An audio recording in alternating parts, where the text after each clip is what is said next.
What university did you attend? The University of Suck My Dick.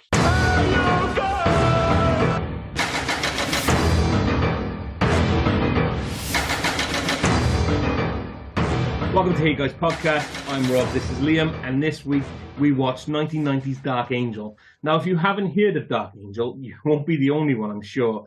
Every now and then on this podcast, what I like to do is I like to pull out random films that I can guarantee that Liam has never watched, but I grew up loving. I mean, Buckaroo Banzai, The Wraith, a couple of others, I'm sure. But Dark Angel has always been one I've wanted to go back and watch. I can't say it's a cinematic masterpiece.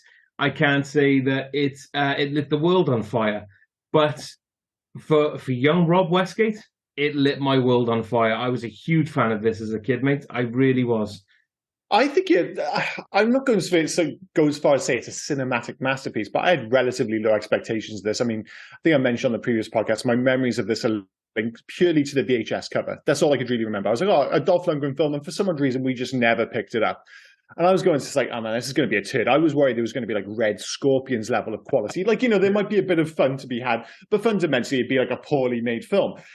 And right from the off, I was like, wait a minute, is this actually quite good? And when I say quite good, like, it's a ludicrous premise, which we'll get to soon. Genuinely batshit premise. It's still, like it may be ludicrous, but I think it's a great premise. Like, it's totally out there, but the fact that you've got like drug dealers from another planet, of course. So what is it? It's like the bad alien is here to harvest us and our endorphins on the cheap. So he's an alien drug dealer, and he's basically just a bit of a chancer, and that's it, isn't it? Yeah. I get the impression, like, on his planet, he's probably a bit of a loser, but obviously he can come to Earth and he's like 7 foot tall and a total bag. It's like, man, I could just come here and absolutely clean up. Obviously, he didn't take Dolph Lundgren into fucking consideration, but it's more insane than silly.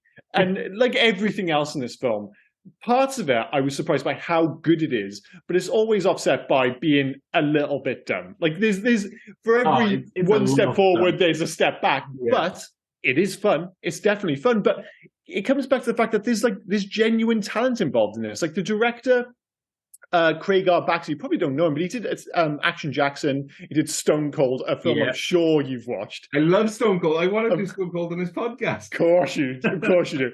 But he did a bunch of Stephen King adaptations. Was A Storm of the Century and Rose Red. But most importantly, he was a second unit director on Predator, and that's what you can really see in this film. It's like the action, as ludicrous as it is, it's shot really well. And fuck me, this film loves an explosion. Like those guns, I'm not sure if they have bullets in them so much as just exploding gas. I don't know quite what happens there. Yeah, I don't know, because it sounds like a machine gun, but there's no bullets. It is literally, as you say, just a fireball shooting out. I tell you what they did love. You said they loved the action, they love explosions in this. Mm-hmm. They also love a Jack Kane roundhouse kick. Because I know how many times he walked through a door and just roundhouse kicked somebody. massively underappreciated skill of Dolph Lundgren. Like it should be up there with the Jean-Claude Van Damme split. Yeah, I think he roundhouses like 7 people in this film, and every single one of them is absolute money. I think the fact that he's so tall and big makes it just look better. Like he doesn't look like he should be able to roundhouse. No. So when he does, it just looks amazing. But Dolph himself just looks a million fucking bucks with his late 80s, early 90s feathered blonde hair. Yeah. It's like everything about this film, whether it be the action, the writing, and the fashion, it is very literally and figuratively sitting on the cusp of the 80s and the 90s. It is the perfect 1990 movie. I loved it, right? Because when you see Dolph at the beginning, he's got his sweaty undercover look going on with the, if I remember rightly, like the denim jacket, and he's taking out those 2 guys robbing the store. Yeah. And you meant to think this is just some greasy alcoholic cop or whatever. And that's what I thought it was going to be. Yeah, they just hinted it, but when you walk into his basic like museum apartment, and he's like, "Would you like some wine?" Yeah, it's like all of a sudden, like I thought he was going to be like more like the Punisher, and then he goes into the apartment, like he's like the white Mike Lowry. It's fucking unbelievable, and it's a cool ass apartment. And the thing is, Because Dolph Lundgren is actually, I know it's been repeated a million times, but he's actually like, a very smart guy. I'm not sure if he's officially a professor, but he's got a degree. He has a PhD, doesn't he? Yeah. It's just you suddenly buy into it. It's like, yeah, of course he is. He's smart as fuck. I'm not sure if the character is, but I know Dolph is, so I'm willing to totally buy that. The one thing I got from this that I don't usually get from other Dolph films, except from Masters of the Universe, he has that cadence in his voice. That he uses in this, and I was like, oh, where have I heard that? And it's from Masters of the Universe. Usually, he doesn't have that cadence. Especially, I really can't explain what I'm trying to explain. No, I know what you mean. Like his intonation, everything is very unique to Dolph, and I quite like Dolph Lundgren. I don't think he was given the roles that his actual. I know it's easy to laugh at his acting ability because of the accent and stuff, but I think when he does push himself, I think well, maybe not the best actor in the world, he does have that on-screen presence and just natural charisma. Yeah. And I think, he even mentioned himself that this is one of his favorite films because he got to do more than just be an action star. There's the romance stuff. There's the comedy. It's all a bit half-assed, but he goes in 2 foot on it. I think he totally pulls it off. But Dolph Lundgren's always been this weird figure for me growing up because he's never talked about in the core action group. He was never popular enough to be talked alongside Schwarzenegger, Bruce Willis, and Stallone. Yeah. But then equally, I don't feel like he's talked about in that kind of secondary tier alongside Jean-Claude Van Damme, and, Seagal, stuff like that. It's like he just sits off on his own in the same way. I always thought Chuck Norris sits off on his own, but that's largely because he came through earlier, maybe. But it feels like he just does his own thing. But I always thought of him as that kind of second tier action star. But maybe it's just because he was a bit more interesting, perhaps. Can I tell you one thing, right? If they were remaking this film today, I don't think they called the bad guys the white boys. I mean, it's a bold choice. I mean, and when what is it, Victor? I think his name is. He's Victor Manning, one of the lines he delivers is "Don't mess with me and my white boys." He says that with no irony at all, while he delivers it to a black guy. I was like, unfucking believable. No, I know what they're trying to hint of. They're white collar. Well, no, they're acting like white collar crimes. Yeah. When they're in a boardroom, but they're talking about their quarters and bonuses when it's all about heroin and stuff. It is again, take the alien out of it. If you just had the film being him going up against these drug lords, but they're all white collar criminals side of it, it would work. Yeah, it would work. It's just again, that's a ludicrous premise as well. You expect your drug dealer to be a guy in a warehouse. With women, with topless women just sorting out the cocaine and the heroin. Yeah, well, that was the thing. Again, just to kind of remind everyone, this was the first time I'd ever seen it, and I really know jack shit about this film. I mean, obviously, I know there's an alien stuff in it, but because the introduction was so successful, I mean, I'm not saying it's like The Dark Knight, but right from the off, I was like, this is a well-shot introduction, and you get the white boys, and one of them in particular, I think it's Robert Pentis, as listed as white boy number 2.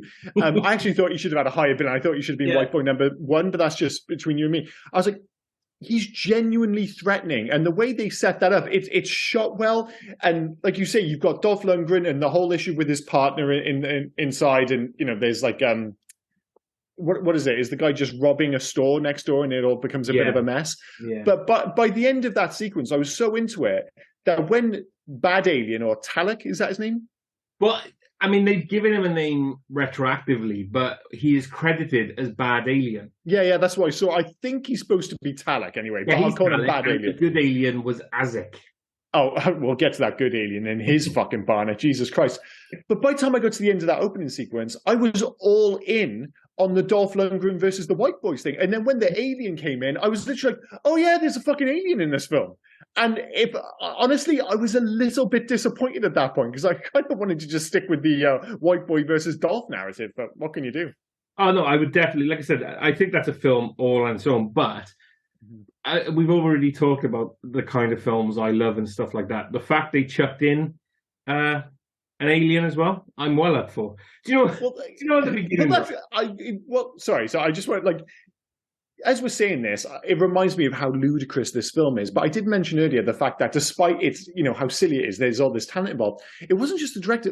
David Coep wrote this. He's listed, bizarrely, as the 9th most successful screenwriter of all time. This guy worked on Jurassic Park, Mission Impossible, Spider-Man, Kingdom of the Crystal Skull. Massive blockbusters. But he also wrote Dark Angel. And you can see that, was it just a really talented writer just at the back end of a cocaine kind of binge? It feels like that. There's clearly talent involved here, but it's so silly that you just can't believe it's happening. I mean, to be fair, he has written quite a few of my favourites. I mean, Dark Angel, Toy Soldiers, Jurassic Park. He wrote The Shadow. Yeah, but you know what I mean? Those all feel like big budget movies. Yeah, and, I know The Shadow wasn't a hit, but it feels, it's when someone tells me... again, this film, even in the, 1990, wasn't it? So yeah. This did not feel like a cinema film, did it? This was definitely one of the ones that comes out into your local video store. It feels half straight to VHS, half purely cinematic. It's a bit of both, and in many respects, this film is a bit of everything. I was watching, I was like, is this a neo-noir crime thriller? Is it a buddy cop movie? Is it a sci-fi slasher, a traditional action movie? Is it a bit of a horror film? And then you get to the end of it and go, oh, it's all those things. It's just fucking everything. And it's oddly quite successful at all of them. It just could have maybe, reined it in a smidge, dare I say. Can I mention the beginning, right, with the introduction of the alien? Oh, yeah. We must. No fucking way did that man pay $70,000 for that Mercedes in 1989. Dude, it had a CD player. A surprisingly ominous CD player. Yeah. I mean, again, we've mentioned it before, didn't we? Chekhov's. That was Chekhov's CD, wasn't it? You see that thing nearly kill him, but it didn't. That came back to haunt a lot of the white boys. It did. And it wasn't the only one. It was like when you had is it the captain? It's like, you're the only man I know who would rather die than not keep his promise or something like that. And at that point that he's definitely going to have to keep a promise to a dying alien police officer. It's just it's inevitable at this point. So silly. A dying alien police officer. But that's what it is. I know that sounds silly. Honestly, I rewrote it twice and I kept coming back no, he's a dying alien police officer. That's exactly what he is. That alien police officer as well, the good alien, as soon as I saw him, I just had flashbacks to The Undertaker playing one of the bounty hunters in Suburban Commando. Suburban Commando, yeah, he's got a similar look for sure. Yeah. But yeah, sorry, I kind of ruined things. The actual introduction to Bad Alien in the club it's kind of awesome because he is this big, huge giant of a man and he's got a very distinct look. But I can't get on board with the way he goes about his business. So in the opening sequence, he kills a lot of people with a very dodgy CD. And let's make no mistake, it's just a CD. It has a very, what's the film I'm thinking of? Remember Phantasm? Yeah, with the spike balls. Yeah, where the camera travels around with that. Yeah. It kind of does that with a disc. But then it abandons that idea. It's like, I thought, this guy's going to go around shooting this disc out and just killing everyone. It kind of comes back later. But instead what you get is his weird endorphin kills and it's one of the big issues I have with this film because he's this big, huge alien and you think, you can give him any weapon you want, be really imaginative. And then he does the same killing about 5 times. And it is literally shot for shot every time he does the endorphin kill where he body slams them, rips their top off, does the endorphin thing to the chest and then stabs them in the head. They have to be alive. He's got to give them the heroin so they can then get the endorphins. Then he's got to harvest out of their brain. Endorphins. So he's not killing them. He's using them he's farming them basically. Well, he does kill them at the end. I mean, fucking out. You put a spike in their head, dude. If they walk away from that, going, you know what, I got a headache. Then... No, I know. I totally get what you mean. From a practical perspective, that is what he's trying to achieve. It just gets a touch repetitive that every time he gets the drop on someone like this kind of horror character, it's like, this guy's out in the shadows and kills just random people. It's like, he's doing the same thing again. And I know narratively that makes sense. I just thought it was a bit boring by the end. That it was just that again, sadly. Even for the final showdown, you got the same shtick and I think that's a separate conversation, that final showdown, but Jesus. I love the Bad Alien Mind. Have you ever seen him before, Matthias Hughes? No, I haven't. He's one of those. Maybe I have. I don't want to say no, but I think. Well, I mean, he was in Star Trek VI: The Undiscovered Country, but he played a Klingon general. So obviously, you probably wouldn't have recognized him that much. Yeah. Can I read some of his? That's, by the way, that Star Trek film is fucking dope. But can I read some of his films off to you though? Go for it. These names are fantastic. No Retreat, No Surrender 2, Raging Thunder, Fist Fighter, Cage, Aftershock, Kickboxer 2, The Road Back, which is a great film.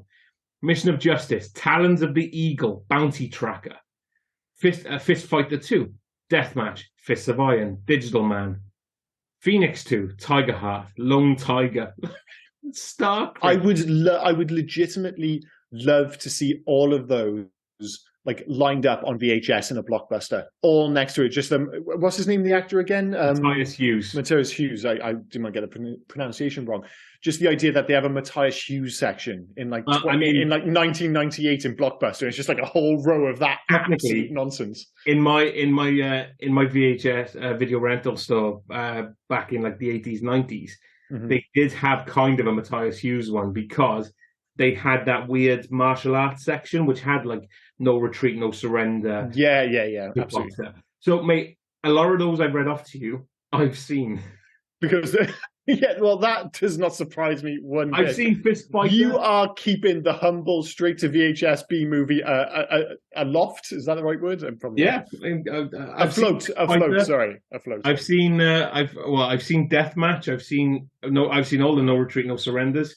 Yeah, all of them. I couldn't even make it through the first one. We've talked about this on previous podcasts, but Rob is definitely the guy. You know, like you go into it's not as prevalent nowadays, but for years you go into supermarkets, you would see like 10 of the most recent DVDs, and then you'd see a whole bunch of absolute nonsense on sale for like £3. Like, who is buying these? Rob is buying those. And not just buying them, he's watching them all. I cannot believe you've watched all the No Retreat, No Surrender films.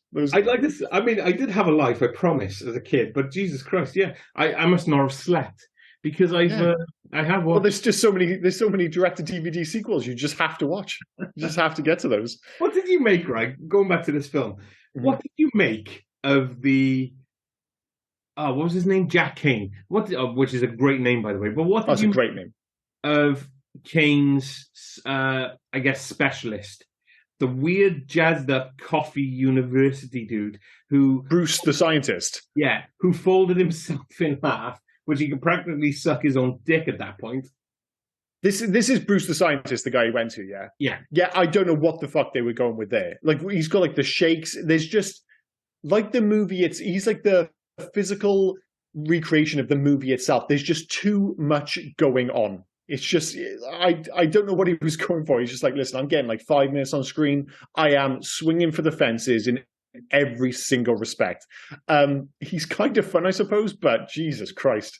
I'm just amazed the director has gone, what are you doing now exactly? Could you just maybe, take that down from 11 for just a second? He rocked up like that, didn't he? I mean, 100%. It was a drug movie, so he just got himself some cocaine before he got on stage. I've seen people like that with coffee. I went on a stag do, and this dude who I didn't really know, he's a nice enough guy, but he was a bit like, he just didn't wash the whole weekend, so that's your first kind of sign of trouble. You told me you wouldn't tell anyone, dude. Well, what can you do? But it was like the night after we'd all gone out, obviously, and you go out for breakfast, and we're all having like, breakfast, tea. Some of us had a beer to get back on it.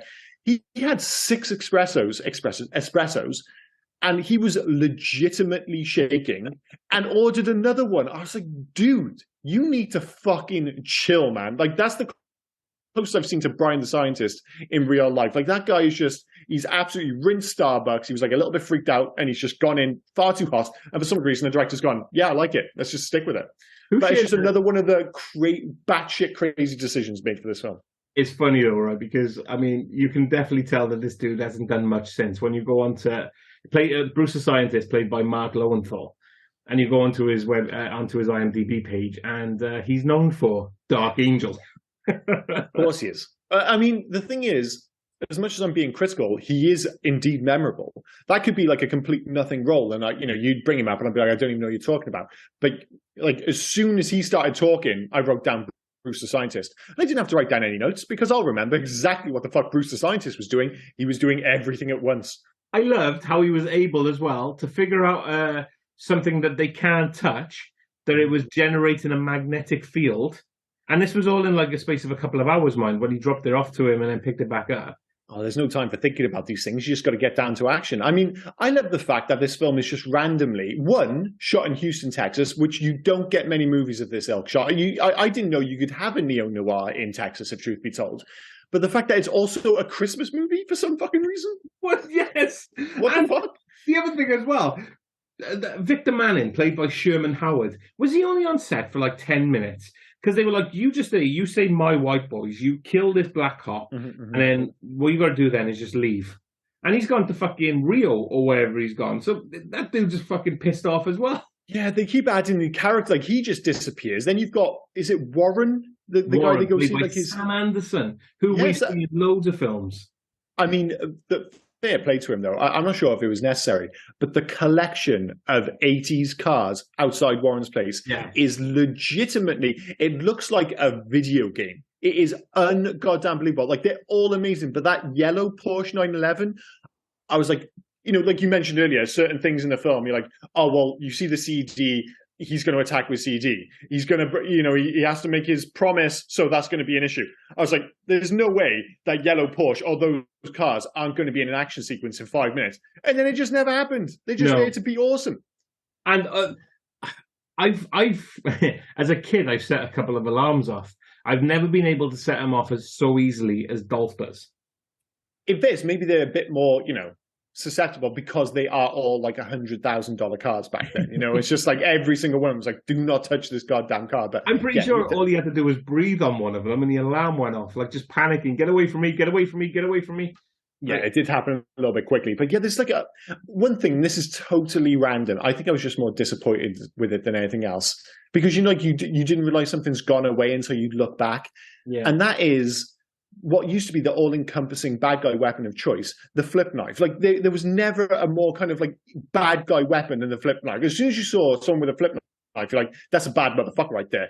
Yeah. And it's just disappeared from movies. And once it showed up in this, it's like, oh, that's nice to see.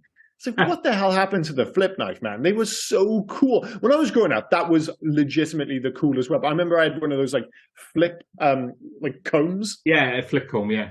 Yeah, I thought that was completely badass. I didn't come my hair. I was just like, well, it's a close. I wasn't allowed to have a flip knife, but I think it was like legitimately flip knives were illegal when we were younger. So where I grew up in St. Mellons, right, somebody had he had a business because they were all the thing then and they were cheap. And actually somebody would flip combs were being sold on a local ice cream, the ice cream van, right? So this kid... You say that's so casual, like that's normal. It's like, if you don't know where St. Mellons is, well, maybe that is normal in St. Mellons. Well, considering the ice cream van, they were flip combs, but the ice cream van also sold homemade nunchucks and single cigarettes. So, oh, that is class. Yeah, the single cigarette. Yeah. Oh my God. As somebody who doesn't, tries to basically not smoke anymore, if I could just buy a single cigarette once in a blue moon from an ice cream van. The thing is, right, if I went there as an adult and I went and I bought an ice cream and I looked up and there was the flip comb, there was a single cigarette and nunchucks, I'd be like, I'll take all four. I would 100. I'd come in, like, my wife wouldn't even be surprised. She sent me to get ice creams and I came back with an ice cream, nunchucks, a cigarette and a flip comb. She'd be like, well, yeah, I can see how that might have happened. One of the kids who was a bit older than us used to buy the flip combs, take the comb out and put some sort of rudimentary blade in there. Oh dear God, making his own flip knives. And then sell them to the kids in the street. Fantastic. Absolutely fantastic. Yeah. God, we have gone down a fucking rabbit's hole. Yeah, I mean, let's be fair, I'm glad I moved. But fair enough. Speaking of the flip, I want to mention White Boy number 2. Yeah. Like, he is prevalent with that knife because he's able to kill that copper with nothing, just chucking her in him. Yeah. Because he flips the knife and then just chucks her and kills the copper, and the copper dies pretty easily from that wound. But I did write down when they were doing, which was a pretty well planned out theft of some heroin. But I didn't know whether they were actually robbing a police station or a hotel. I thought by the end it was like a police station, maybe. So it ended up being the FBI warehouse, I think. Okay, yeah. But when they walked up the stairs where he dropped the bomb and they walked into the lobby, it looked like the lobby from Home Alone 2. Yeah, it does a bit, doesn't Yeah, it? and then they walk out, and then there's again for security, they're in the FBI warehouse or FBI building, wherever it is. That guy can park right outside. Yeah, okay, I get that. And I loved it when they're in there going, "Oh, that was clockwork. That was pulled off," and he's going, "Drive." Oh, that was amazing. Drive. Yeah. Just It's, drive. it's odd because that kind of part of the narrative is abandoned pretty quickly. Like the way it's set up, it's like, oh, there's going to be this big showdown between Dolph and the White Boys. And then it's just like, again, you kind of look back at everything that happens in this movie. This film is 89 minutes long. Like, no wonder that kind of narrative got abandoned in favor of the alien. I guess they're almost there as like cannon fodder to a certain extent, just to have of like someone to fight against. I love this film growing up, and I haven't seen it for a while. But I'm glad they didn't do it. But do you know what I kind of thought they were going to do, what I misremembered in my head? That the alien uses the White Boys as his army. Like, usually that would happen, wouldn't they? The one bad guy uses the other bad, teams up with the other bad guy uses, and that's the kind of story I was expecting, even though I've seen it before. But that didn't happen, and I'm glad that didn't happen because I was expecting it, and it was just But the White Boys were just random cannon fodder. Joker guy just pop up every now and then the way they died at the end. And speaking of popping up, randomly, the dude from what was it called? Scrooged. Oh, dude, that was such a weird scene as Boner. Like, dude, that scene is weird as fuck. But again, make no mistake, if you've not seen this film and you're hearing us talk about it, you must think this sounds insane. It's like, it is, because it's like, it is a cross between like Lethal Weapon, Terminator, 48 Hours, Highlander, and Showdown in Little Tokyo. But it also somehow feels like its own thing. And I think it is because it is so batshit that it does feel unique, despite the fact that it cribs from so many films. And that's a perfect example of it. It's like, that scene does not belong in this film. Well, not the scene doesn't belong in the film. Boner doesn't belong in this film, more specifically. And it's like, just as you're getting over Boner, Agent Larry Arwood Smith shows up. Is it Artwood or Arwood? Arwood. So Arwood. His name is Special Agent Arwood Smith, but his friends call him Larry. Larry, yeah. Again, his whole shtick feels like it's from another film, and it kind of works, and they do have chemistry together, but he pushes his shtick for far too long in this film. Yeah, the Switzer handbook thing. Yeah. It gets a little bit tiring. You want him to kind of turn the corner, and there are times when it's getting quite serious, and then I'm not sure if he's playing the straight guy or if he's playing it for laughs, and it all gets a little bit confused. Yeah. And I'm just like, a few times when he kind of comes in and he's still doing that same shtick, I'm like, all right, dude, we've done this now. We get it. Can we not just get on with the fucking film? I thought he straddled the line of nuisance. I wrote it down as well, that I'm wondering if he was needed. Like, don't get me wrong, Brian Benben, who played Arwood, he did all right for what he was meant to do, and he's fine. Long. But you wonder if he was actually needed, because by the end of the showdown, you already had Jack Kane's help in his missus Diane. So why did you really need that? Diane, who loves abuse as much as the next girl, apparently. Yeah. just a random line she throws in. It's like, do most girls love abuse? I wasn't aware of that, but fair enough. He's on vacation by the end of this film. He's on vacation, but because he's on vacation, he wanted to go with her. He just pretty much tells her, quit your job. And she does. Yeah.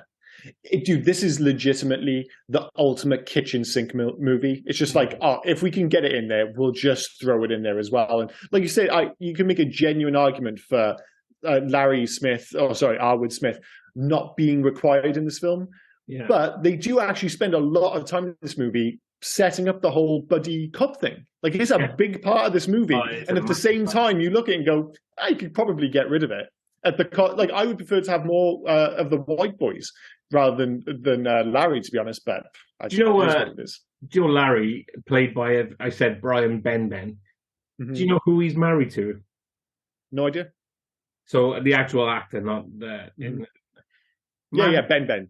Madeline Stowe.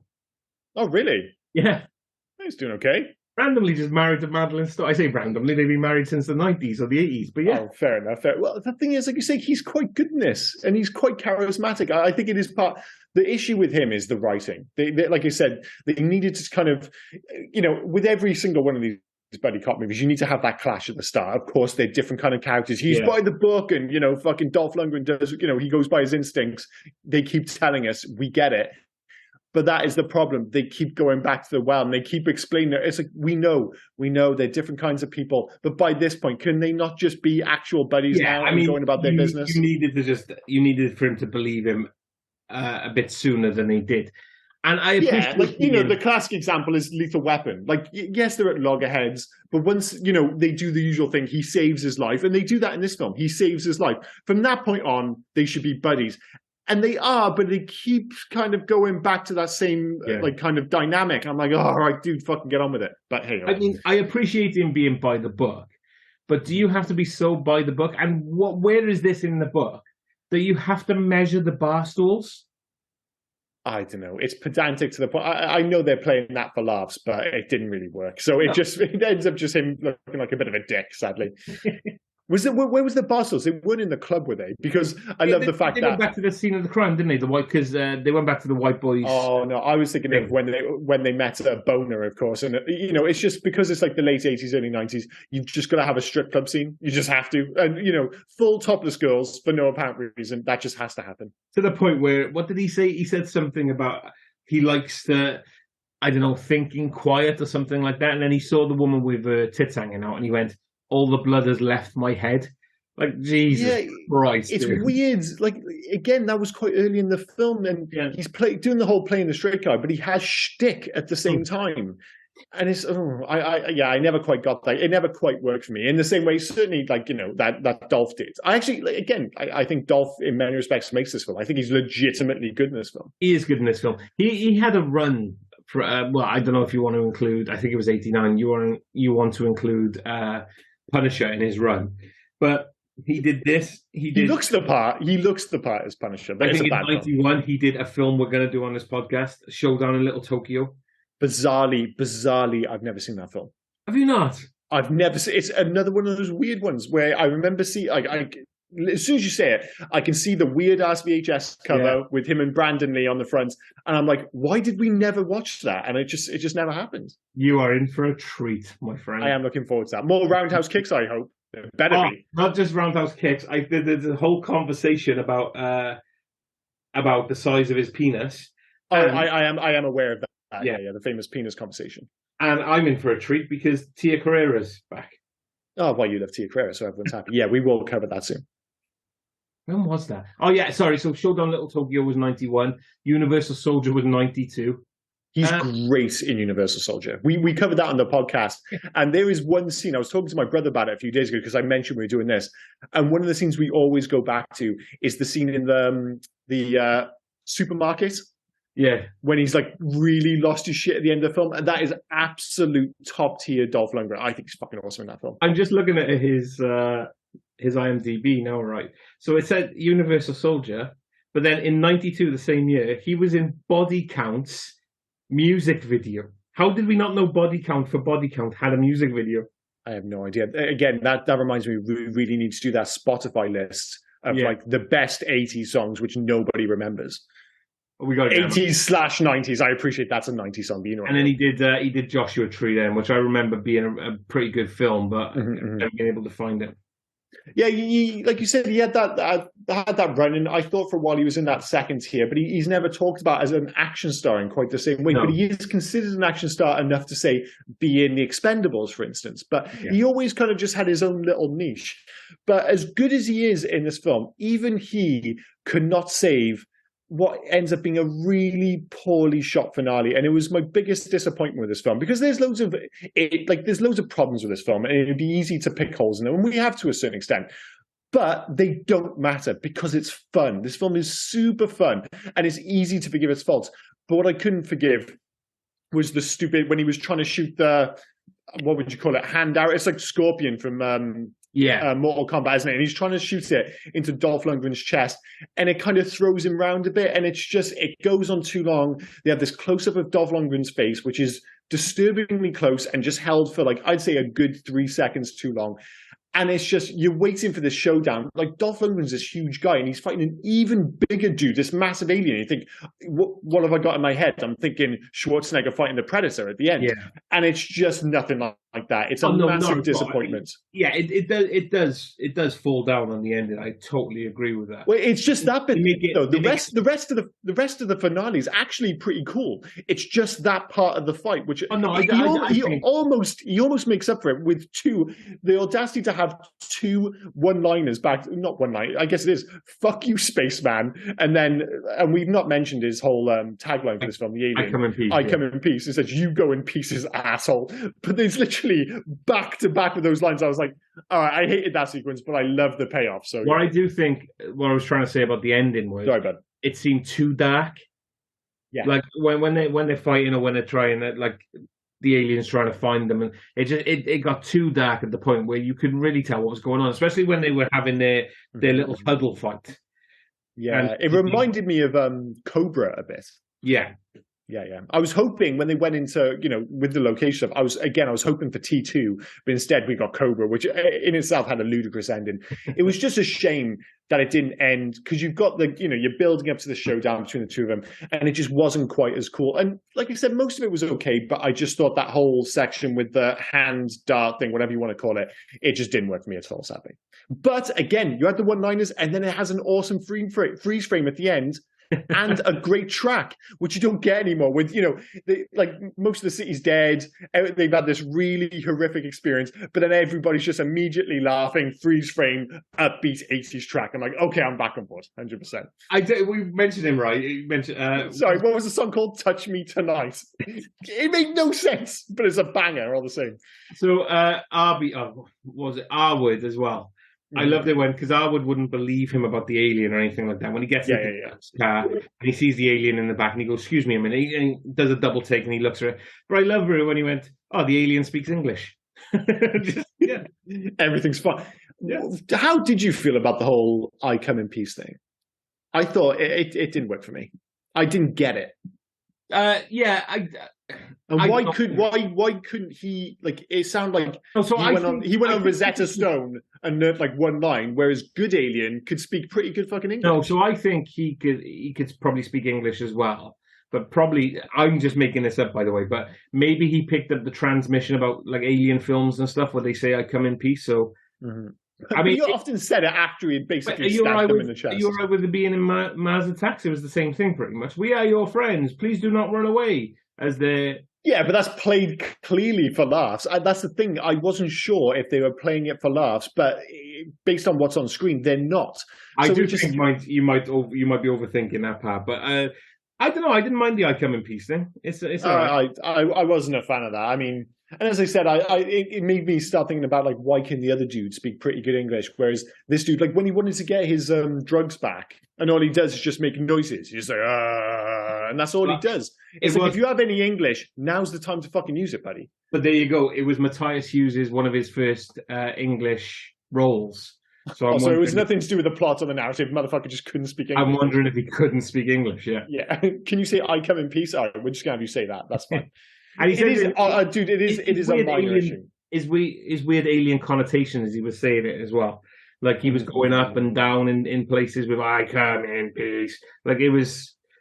It felt and this sounds weird talking, because it is a very B movie, but because the film is actually quite good, and that bit felt like it was from like the "I come in peace" feels like it came from the version of this film that I had in my head, which wasn't as good as the reality. Yeah. So when I heard that, I was just like, I just don't think that really works. And it's a minor issue, but it's just because I like those sequences. I like them quite a bit. And when you just say, "I come in peace," it's like, I don't know if that works. But hey ho, minor fault. Do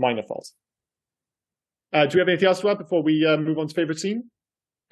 No, let's move on to favorite scene. For me, it's definitely the opening.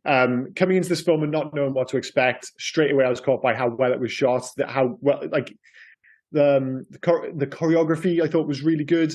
And as I said, it's not The Dark Knight, it's not to that level, but straight from the off, I'm like, man, this is a solid goddamn movie. And when you got the guy stealing the heroin, and at the same time you got Dolph Lundgren taking out the guy in the convenience store, whatever you want to call it, I was like, the film grabbed me straight away, especially someone coming in with some serious doubts about this film. I was like, man, this could be a tough watch. But I was like, all right, dude, I'm fucking in. Like 5 minutes, I'm totally in on this movie. So for me, it's the opening sequence. Yeah, I can't really deny that. I think it's good as well. The plan pretty much goes to plan. Sorry, Mm-hmm. it's really good the way it goes through. And yeah, when it intercuts with Dolph and his taking down of the Yeah, it's a little bit like reminded me a little bit of RoboCop, and again, it's not to that level. It's not that good, but it's no, but yeah, but shot. it's for a B movie, as it were. It does fine, but it's because it all intersects then into his partner getting shot and stuff like that. So the opening sequence really pulls you in, and I think it's really good. In terms of loves, number one, the score by Jan Hammer, I think is an absolute belter, like throughout. Yeah, it's really good. Number two, one of Dolph Lundgren's better performances, and special mention to his hair, which is truly magnificent. I mean, again, his whole look, like especially later on in the film, when he goes like coat, sans shirt for no apparent reason, just like, yeah, Dolph, you son of a bitch, you look the business. Oh, when did you see Showdown Little Tokyo, where he does do the same thing? He wears a leather jacket with no shirt on. Of course he does. Of course he does. He looked the business. Like you said, you know, when we did Master of the Universe ages ago, I think it was like a 50th podcast, something. And it's like, you can be critical of his acting style, but my God, did he look perfect as fucking He-Man. He just looked perfect. Just when there's underappreciated things. Like, nobody seemed to just accept the fact that, like, if you're going to recast it now, sure, you could get a better actor to play He-Man. You will not get anyone who would look like a better He-Man. It's just not happening. Number three, the neo-noir aesthetic. There are times in this film when it really has Terminator 1 vibes. Like, especially for, like, the car chase and stuff. It feels like it's shot in a very similar way. Really good looking film at times. And number four, it links into number three, the fact that it's just brilliantly shot. Some of the action sequences in particular are very good. But as I mentioned, this is the director who's worked on the second unit of Predator, and it shows. But they're my loves. Number one, the White Boys. I like them White Boys. Yeah, I like the White Boys too. Yeah. They're good. Like, it's just, again, it's random that you have these. He's been working on this case for 2 years, as he said. So they're pretty much running the streets, and they must be making some money, mind, because even the lowly guys on the run seem to have Porsches and Ferraris and stuff. Yeah, dude, they all had fucking dope cars. So the White Boys are doing well, for sure. Number two, Dolph Lundgren. I think he was loving this film. I think he was great in this. A lot of fun doing this. And number three, I like Matthias Hughes as the evil alien. He was having a lot of fun as well. He was running around. I mean, he didn't get to do much except get a guy on the floor and take him out. But I thought he did really well. I had no problem with him.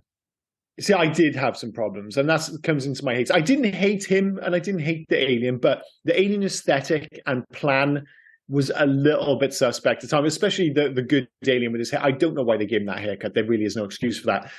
Number two, and I know we disagree on this, but the repetitive deaths, I know it made sense from a narrative perspective. I just thought it was a shame that they didn't go a bit more imaginative, considering you got this giant alien. I was like, you know, even if it was a matter of like getting in, like the fights at the start being maybe a bit more involved before he actually does the usual killing business, but whatever. Yeah, he can't. He's a businessman. He can't kill them. He has to. No, you know what I mean. He takes them down. Also, break a couple of legs first. Break a couple of. Yeah, something like just break a couple of fucking legs. Number three, the CD weapon. Let's make it's a tad lame. It is a tad lame. and four. I've already mentioned it, but the weird sexual showdown at the end, and it is oddly sexual. That whole the thing is very phallic. Like you said, you have too many close-ups of Dolph's face. It's weird. So yeah, I've snuck in 4 for both because I'm. I was going to say, you do know what this meant to be 3, didn't you? I was always said it. I was like, "What are your 3 hates?" And then just casually, I throw in 4 for both. So I do apologize. Number one for me, I don't see why he was needed. So Abby. Abby Smith, I don't see why he was needed. The whole by the book thing went a bit too long, as you said. It just seemed pointless. The stupidity of all the police, they can't seem to do anything. Like the FBI as well. Why the FBI are all of a sudden into aliens, I don't know.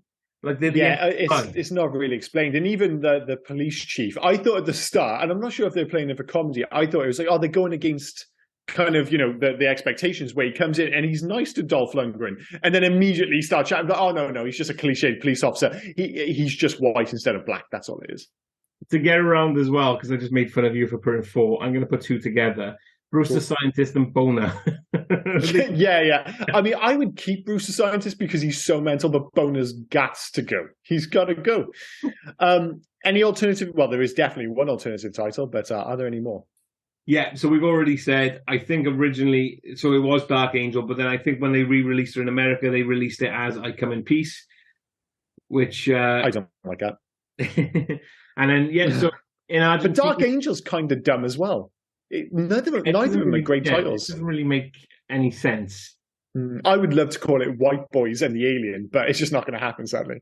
Maybe in Thailand, who knows? Sounds like a weird porno. Well, let's see if they call it something like that when we go down. So, Argentina, it was called The Deadly Destroyer. That's arguably better than both. Well, Brazil, it was called The Great Black Angel. Yeah, bit wordy again. Bulgaria, it was called Angel of Darkness. Yeah, fair enough. See, all of it sounds quite highfalutin. The fact that he was like a drug dealer, yeah, it just doesn't work. Yeah. Finland, it was called Dark Angel - Black Angel. Okay, no, just again, pointless. Absolutely pointless. Let's just repeat it again. Greece, it was called Power of Destruction. That's fair enough. Italy, Unconventional Weapon. I mean, yeah, it is an unconventional weapon, I suppose. Yeah. So, yeah. Oh, the working title for the United States was Lethal Contact. And then West Germany, Dark Angel, Day of Reckoning. Yeah, I'm not crazy about any of them, to be honest. No, I mean, none of them are... No, but I don't even like the actual title, so I really should have had to think about what I would have called it. Maybe that could be. We could add that to the section. Well, you already said what you would call it. Oh yeah, I guess I did, but White I'm not sure about the Alien.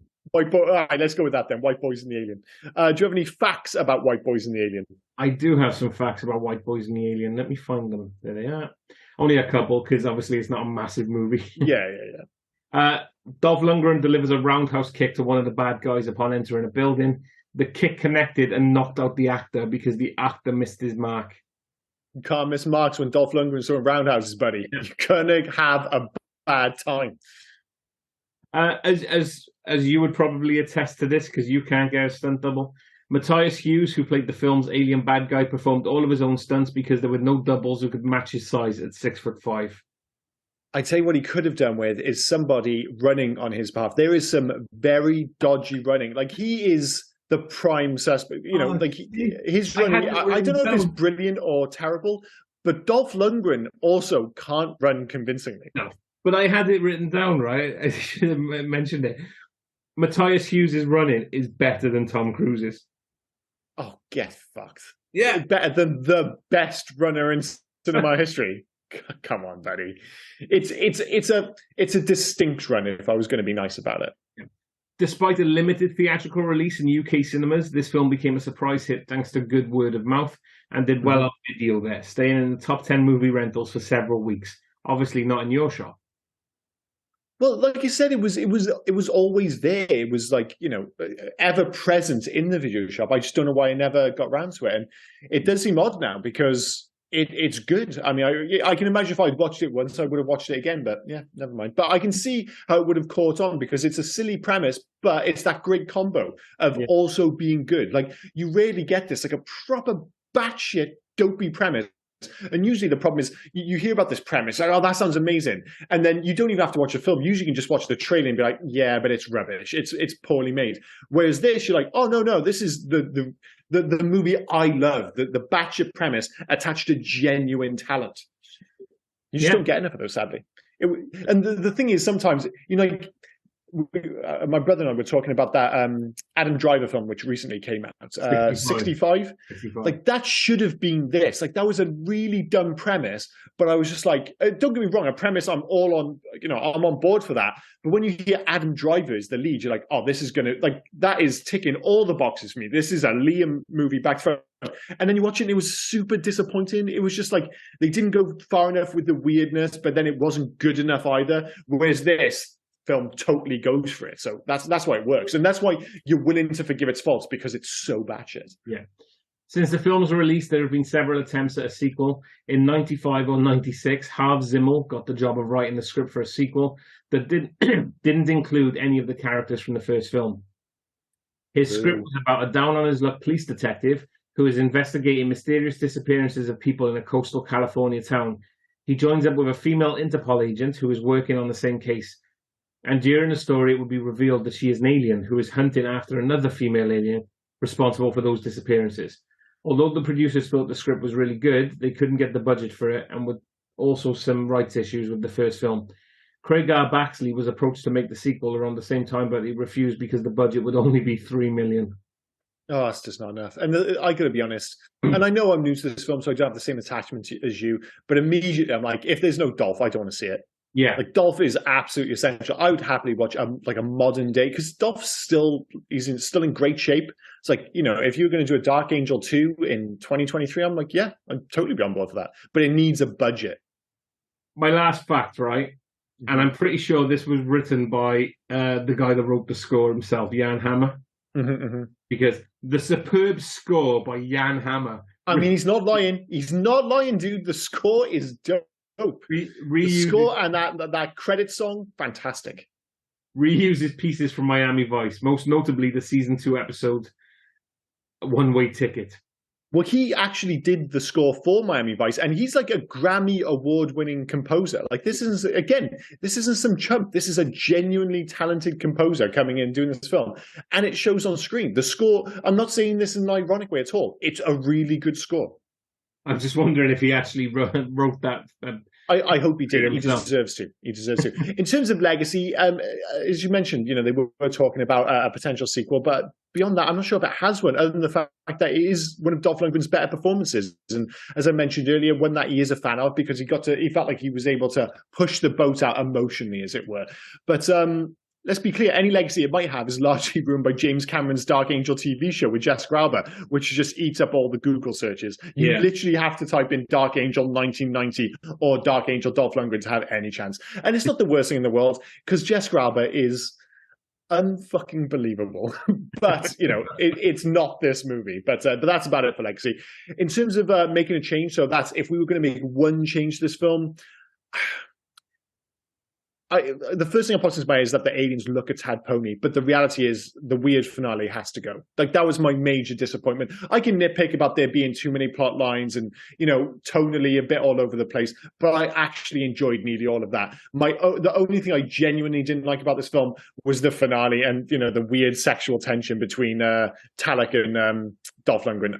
Did not care for that. So that's what I would change. I'm all right with that. It's kind of like a weird love triangle between him, Bad Alien, and Diane. So I'm all for that. Yeah, but it's too sexual. It's just too sexual. I can't deal with it. I mean, you looked into it way deeper than I did, which means you need to have a word with yourself, dude. No. You're saying that I didn't have to look into it. The close-up on his face felt like it lasted it feels like 40 minutes of the runtime was Dolph Lundgren's face groaning as the dude's phallic thing was trying to get into a shit. It was a bit too weird for me. That's because you forgot to take your off pause after you finished your wank, I'm sure. Oh, don't be so coarse, sir. Don't be so coarse. What would I remove? Yeah. I would probably take away Special Agent Arwood Larry Smith. I don't think he's needed to keep the film going. I mean, he was all right in there, but I don't think he needed to take him out. Yeah, he's not terrible. It's just he could probably go. In terms of video games, there was actually a Dark Angel TV show video game with Jessica Alba on the PS2. But unsurprisingly, there was no video game about 1990s Dark Angel. If I was going to do a modern day version, I had all the money in the world, and I have used this as an example before, but it's the correct one in this instance. I would go to Capcom. I would have it in the style of the Resident Evil remakes. I'd have the white boys in instead of standard zombies, and Talek standing in as like your kind of Mr. X nemesis, the guy who basically can't be killed, and you just have to survive the encounters before you go off and fight more white boys, basically. But I think tonally, this film isn't a million miles away from the ludicrousness of, say, a Resident Evil game. So that, Capcom and the Resident Evil team. Yeah, I'll agree with you on that one. The only thing I could think of was maybe making it like a Sleeping Dragons-esque game, but that's not going to work with the alien side of it. So to be fair, I would probably go down Resident Evil side as well. Not fair enough. Fair enough. So that just leaves us with the scores and recommendations. I've got a funny feeling we might agree on this one. So I would recommend this, but only to a select few. I wouldn't just go recommend this to anyone. But if one of my friends was like a genre fan and hadn't seen it, which is very realistic because this film wasn't seen by a huge number of people. As I said, I hadn't seen it myself. I would go out my way. I literally, after watching it, I told my brother to go and watch it. Yeah. And he was saying to me, he's like, oh yeah, I remember the VHS cover. I was like, dude, you need to watch this. No hints of irony. Oh, you might like it. I was like, I really think you like this. It's 89 minutes long. It clips along. Yes, it's silly as fuck, but it's super fun. And Dolph absolutely kicks ass. So I would recommend it to certain people. And it's a 3-star film, but it's a very, very enjoyable 3-star film. And it was like, we did Stargate last week and I gave that 3 stars. This isn't as good a film as Stargate. It's not as well made as Stargate, but it's much more fun than Stargate. So that's why it gets a 3-star. But I can't, I could give it a 4 and that would just be ludicrous. It's not that good a film. But like I said, the fact that it is so enjoyable means it's, like I said, one of those highly recommended 3-star films. No, it's definitely better than Stargate. And you'll know that from my score, because I love this as well, right? Because I love how we deliver these. Because you deliver your scores and recommendations, and it takes you about 45 minutes to do it, and then I come along going, yeah, 3 and recommend. I don't. But when you say recommend, is it the same? I assume you feel the same way. No, it is. You're not going to just recommend this to any Joe Blogs of you. You're going to know. You should know your audience when recommending something like this. So yeah, some films and I know you weren't a fan, but like Stargate is easy to recommend to just about anyone. It's that kind of film. I know. I said I wouldn't recommend it. But in terms of like the tone and the setup, the way it's made, it's very much a mainstream popcorn movie. I think we look at these differently, because when I think about recommending, it's hard to know what the person would like. So it's more, I'd recommend it because I liked it, kind of thing. And I definitely wouldn't recommend Stargate. That was a bad example. That was a bad example. I wouldn't want to put that on anybody else. I see your point. That was a bad example. I meant more in terms of like the tone of the film. So we did like True Lies a couple of weeks ago, which we both kind of liked, Jeff. Yeah. And it's just one of those films, because it's like a big blockbuster. It's not doing anything too weird. It's just like, I could recommend True Lies to my mum, my dad, guys in work. They haven't seen it. I was like, oh, if True Lies is on, yeah, you should give that a bash. This is a super fun film, but I'm not just randomly saying to my mum, oh, Dark Angel's on, you should give this a go. It's not for everyone. It is not for everyone at all. But I suspect, and it was very much true of myself, those who do like it will end up loving it to one degree or another. Yeah, I absolutely agree. The people that you would recommend it to, I think, would watch it, but you need to know your audience with something. Oh, yeah. The people, like, when I was like recommending it to my brother, I was doing it with genuine confidence. To your point about knowing your audience, like, oh, my brother would definitely like this film. But I know my friends well enough to know other ones I wouldn't even consider suggesting this film. Yeah, and it's definitely a 3-star film. It is, in my personal feelings, it is 100 times better than fucking Stargate. I was not as bored as I was with Stargate. It's a very different film, though. I mean, that's a personal taste thing, but they're completely different films in so many respects. And I don't just mean in terms of tone or narrative or anything, just in terms of what they're trying to achieve. They're very, very much on the different end of the kind of genre spectrum, I suppose. Yeah. So next week, my choice, yeah? Yeah, it is. No, fucking hell, that was Welsh. I've chosen this one, so it'd be for you next week, yeah. Yeah, we got there eventually. So I'm going to go with a bit of a strange. I'm going for 1982's Tron, a movie that I love the idea of, but I'm a little concerned that I might not like in reality 41 years after its original release. I think it's going to be one of those films where the premise will probably still stand up, but will the incredibly dated visuals be too much of a barrier for us? Because I haven't seen this film for donkey's years, and even when I was younger, the effects were rough. And like I said, I love the premise. I love the idea of Tron. And I'm one of those people, especially the first half, Tron Legacy, I really enjoyed. And that's one of the reasons, because I started watching it on Disney Plus recently. And I saw it in the cinema, and I own it on 3D, the full works and stuff. But rewatching the first half of that film reminded me how much I enjoyed it. And I was like, man, I need to go back to the original. So I'm going to force you to do the same thing. But I'm not doing it with any any confidence. I'm a little concerned about this one, but I think it's going to be an interesting film to go back to. It'll definitely be an interesting watch because, again, as we've said many times, it's been a long old time since I've seen this. Probably late 90s was the last time I saw Tron. So, I mean, I'm interested to go back.